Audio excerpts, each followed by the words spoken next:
Hello dear students, welcome to Chandigarh civil services. Myself Ankush Sharma. Hope आप सब अच्छे होंगे, तैयारी अच्छे से चल रही है।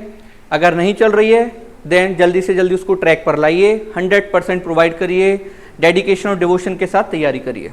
आगे बढ़ते हैं स्टूडेंट्स। लास्ट लेक्चर में हमने डिस्कस किया था फैक्ट्री एक्ट ऑफ 1881। आज का जो लेक्चर होगा इसमें हम डिस्कस करेंगे फैक्ट्री एक्ट ऑफ 1891। 1881 का जो एक्ट पास हुआ, इस एक्ट ने adult male and female workers के जो वर्किंग आवर्स उनको फिक्स नहीं किया था। 1881 का जो एक्ट है इसका मेन फोकस चाइल्ड लेबर के ऊपर था। साथ में स्टूडेंट 1881 के एक्ट ने सैनिटेशन, वेंटिलेशन, हाइजीन की जो प्रॉब्लम है फैक्ट्रीज में उसका सॉल्यूशन भी प्रोवाइड नहीं किया था। प्रॉपर इंस्पेक्शन की बात 1881 का एक्ट नहीं करता है। तो बहुत सारी प्रॉब्लम्स थी, इनका सॉल्यूशन 1881 का एक्ट नहीं दे पाया था। इंडिया में डिमांड थी कि फिर से एक्ट आना चाहिए, और जो अभी भी बहुत सारी ऐसी प्रॉब्लम्स हैं जिनका सॉल्यूशन नहीं दिया गया, उनका सॉल्यूशन नया एक्ट दे, इस टाइप का एक्ट बनना चाहिए।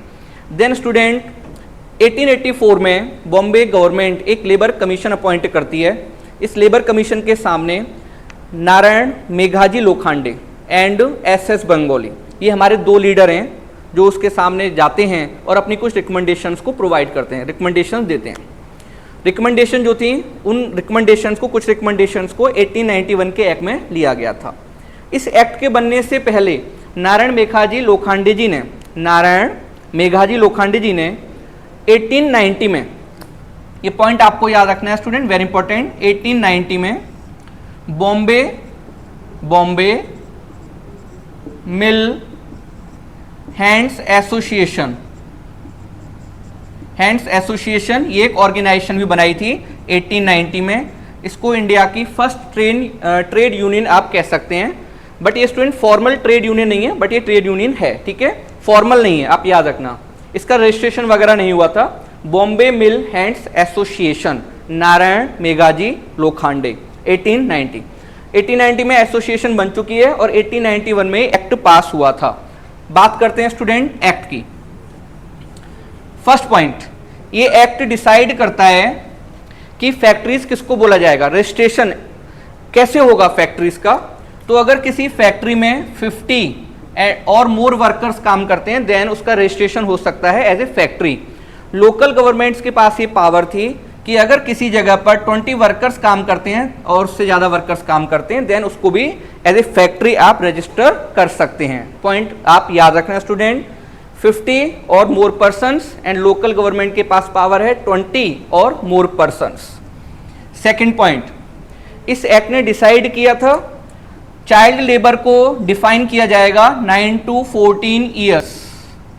ये जो एज ग्रुप रहेगा, ये जो स्टूडेंट एज ग्रुप है 9 to 14 ईयर्स, ये चाइल्ड लेबर बोला जाएगा, ठीक है। 9 ईयर से कम एज के बच्चों को आप काम नहीं दे सकते थे। ये जो एज ग्रुप रहेगा 9 to 14, इससे आगे फॉर एग्जांपल 15 ईयर्स, देन वहां पर male and female workers word use किया जाएगा, ओके।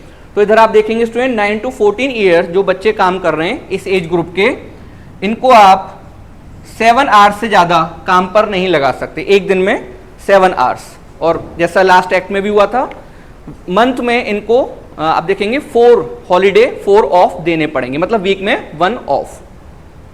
देन स्टूडेंट इस टाइप से आप देखेंगे एज ग्रुप बच्चों के लिए डिसाइड किया गया 9 to 14, 7 आवर्स से ज़्यादा ये काम नहीं करेंगे एक दिन में। रात को ये काम नहीं करेंगे, अगर इमरजेंसी नहीं है तो रात को ये काम नहीं करेंगे। 8 PM से लेकर 8 AM तक स्टूडेंट ये बच्चे काम नहीं करेंगे, ठीक है। ये पॉइंट आपको याद रखना है। आगे बढ़ते हैं, अब बात करते हैं एडल्ट फीमेल वर्कर्स की। अब एडल्ट फीमेल वर्कर्स में कौन आएंगे, then 15 years and above adult female workers. Students एक दिन में 11 आवर्स से ज़्यादा इनसे काम नहीं लिया जा सकता, ठीक है। 1.5 आवर का ब्रेक देना पड़ेगा, ये पॉइंट आपको याद रखना है। 1.5 आवर का ब्रेक देना पड़ेगा एडल्ट फीमेल वर्कर्स को। 8 PM to 8 AM आप इनसे काम नहीं ले सकते थे। तो एडल्ट फीमेल वर्कर्स के लिए ये एक्ट जो था इस टाइप के प्रोविजंस लेकर आता है। Next point student, every worker, adult mail और फीमेल और चाइल्ड, एवरी वर्कर को वीक में 4, स्टूडेंट आपको रखना है वीक में 4 ऑफ दिए जाएंगे एंड एवरी वर्कर को, इसमें से फीमेल और जो फीमेल वर्कर हैं एंड जो चाइल्ड लेबर है उसको अलग कर दीजिए, तो एवरी वर्कर को 0.5 आवर का ब्रेक भी दिया जाएगा। ओके स्टूडेंट, ये आप याद रखना। नेक्स्ट पॉइंट, प्रॉपर इंस्पेक्शन का प्रोविजन दिया गया था, बट ये अभी जो इंस्पेक्शन था ये नहीं हो पा रहा था, ऐसा सच आप याद रखना। 1911 का जो एक्ट आता है वहां से प्रॉपर इंस्पेक्शन स्टार्ट होता है, और आप देखेंगे तो स्टूडेंट वहां से रेगुलर इंस्पेक्टर्स अपॉइंट किए गए थे जो प्रॉपर इंस्पेक्शन करते थे फैक्ट्रीज का। इस एक्ट ने सैनिटेशन और हाइजीन, वेंटिलेशन वगैरह की भी बात की थी। और स्टूडेंट उसके बाद आप देखेंगे फैक्ट्रीज में जो डेथ होती थी वो डेथ जो है वो थोड़ी कम हो गई हैं इस एक्ट के बनने के बाद, ठीक है। और सेम टाइम पर हम देखेंगे तो संडे का जो ऑफ है वो दिया जाने लगा था। तो इस टाइप से स्टूडेंट ये एक्ट काम करता है। इसके बाद 1911 में नेक्स्ट फैक्ट्री एक्ट आता है, उसको आप थर्ड फैक्ट्री एक्ट भी कह सकते हैं।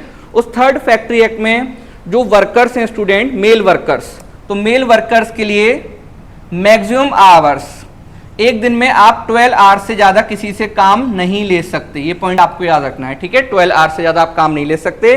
सेकंड पॉइंट स्टूडेंट, जो चाइल्ड लेबर है, जो छोटे बच्चे हैं, उनका एज ग्रुप सेम रहेगा 9 to 14, वो 6 आवर्स से ज्यादा काम नहीं करेंगे। ओके, ये पॉइंट भी आपको याद रखना है। ओके स्टूडेंट्स, तो इस टाइप से 1911 का जो एक्ट है वो कुछ चीजों को बाद में एड ऑन कर देता है। तो 1891, उसके बाद कौन सा एक्ट आया 1911 में, इससे पहले कौन सा एक्ट आया था 1881 का।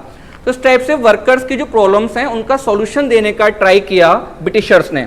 बट ये जो फैक्ट्री एक्ट आए थे इनके पीछे जो हिस्ट्री है वो मैंने आपको डिस्कस की थी। अगर आपने इससे पहले वाला एक्ट नहीं देखा है तो उसको देख लीजिए, उसमें मैंने संडे की जो छुट्टी है, संडे का जो ऑफ है वो कैसे दिया गया इंडियंस को, वो भी डिस्कस किया था।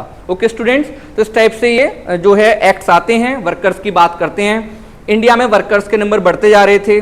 Jute mills, sugar mills, cotton mills, इनमें वर्कर्स काम कर रहे थे, कुछ वर्कर्स माइंस में काम कर रहे थे। सेम टाइम पर हम देखेंगे स्टूडेंट वर्ल्ड वॉर 1, 1914 में वर्ल्ड वॉर 1 स्टार्ट हो जाती है, 1918 में खत्म होती है। वर्ल्ड वॉर 1 के टाइम पर वर्कर्स की जो पावर है वो बहुत ज्यादा बढ़ जाती है, और साथ में एक आइडियोलॉजी, इसका नाम है कम्युनिज्म, ये बहुत ज्यादा फेमस होती है। बिकॉज वर्ल्ड वॉर 1 के टाइम पर रशिया में कम्युनिस्ट रेवोल्यूशन हो जाता है और लेनिन के पास पावर आ जाती है। उसके बाद स्टूडेंट हम देखेंगे जब ये कम्युनिस्ट रेवोल्यूशन पूरे वर्ल्ड में स्प्रेड करता है और पूरे वर्ल्ड में आइडियोलॉजी बहुत फेमस हो रही थी, देन उस टाइम पर 1920 में हमारी एक प्रॉपर ऑर्गेनाइजेशन बनती है जो वर्कर्स के राइट्स की बात करती है, जिसको आप ट्रेड यूनियन भी कह सकते हैं। इसका नाम था AITUC, all India trade union Congress. तो नेक्स्ट लेक्चर में हम AITUC को डिस्कस करने वाले हैं और ये नेक्स्ट लेक्चर बहुत इंपॉर्टेंट होने वाला है। ओके स्टूडेंट्स, तो लेक्चर्स को देखते रहिए।